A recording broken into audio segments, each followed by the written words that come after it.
Hello बच्चों, concepts का मैं सोमभर में आप सभी का स्वागत है। आज हम लोग करने वाले एनसीईआरटी चैप्टर फर्स्ट का एक्सरसाइज नंबर 1.2 का क्वेश्चन नंबर 1 रूट 5 इरेशनल। इसको यूज करने के लिए हम लोग कौन सा मेथड यूज करेंगे? Contradiction method. कॉन्ट्राडिक्शन मेथड की हम लोग हेल्प लेंगे। यहाँ पे सबसे पहले इस मेथड में क्या होता है, सबसे पहले हम लोग लेट कर लेते हैं कि root 5 is rational number, root 5 be rational number. Root 5 को मैंने क्या माना? एक रेशनल नंबर माना। और जब भी कोई एक रेशनल नंबर होता है तो उसकी कई कंडीशंस होती हैं। तो हम कह सकते हैं root 5 should be in a by b form and a and b are positive integer.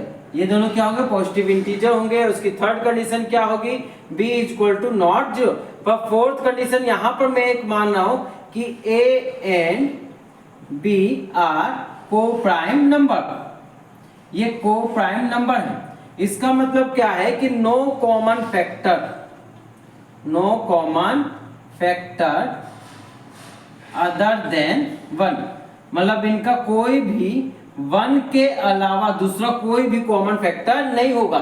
ये सिंपलेस्ट फॉर्म है। हम कह सकते हैं बाय बी के एक सिंपल फॉर्म, उससे ज्यादा सिंपल नहीं हो सकता ये, और ज्यादा डिवाइड नहीं हो सकता किसी नंबर से 1 के अलावा।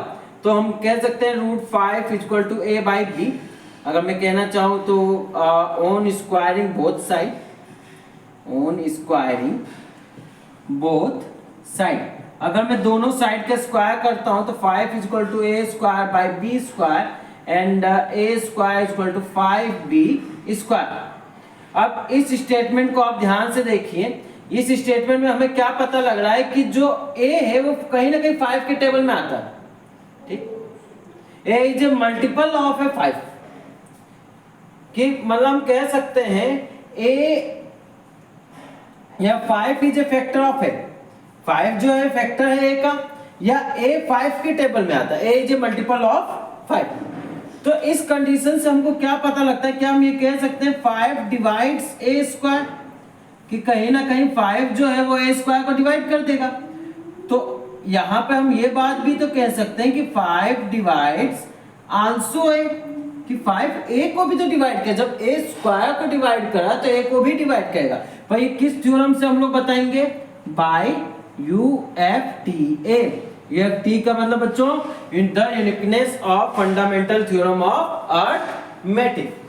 तो अगर 5a को डिवाइड कर रहा है तो a इक्वल टू 5 के लिख सकते हैं कि 5 के टेबल में आ रहा है। अगर मैं इसे इक्वेशन 1 मान लूं तो इन इक्वेशन 1, अगर मैं इक्वेशन 1 की बात करूं तो a स्क्वायर की वैल्यू यहां पुट कर दूं तो आएगा 5k स्क्वायर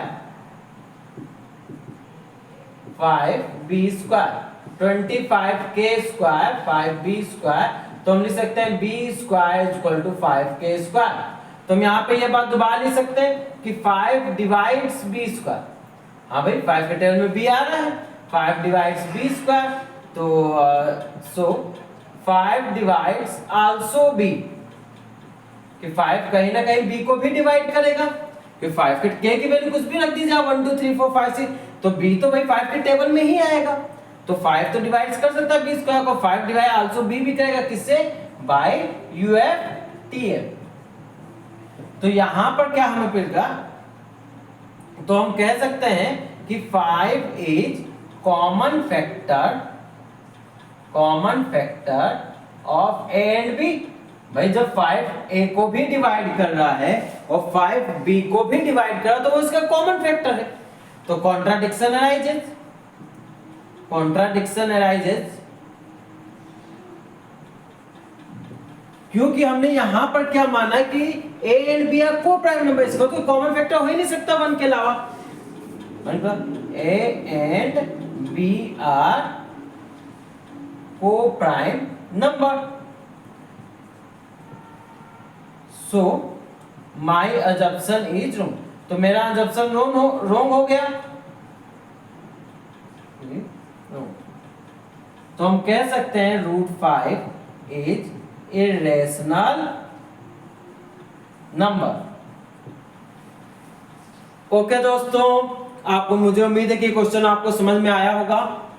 मेरे Instagram, Telegram and Facebook channel को लाइक करना ना भूलें एंड मेरे यूट्यूब चैनल को सब्सक्राइब करना ना भूलें। आगे मैं नया वीडियो लेकर जल्दी आऊँगा। बाय।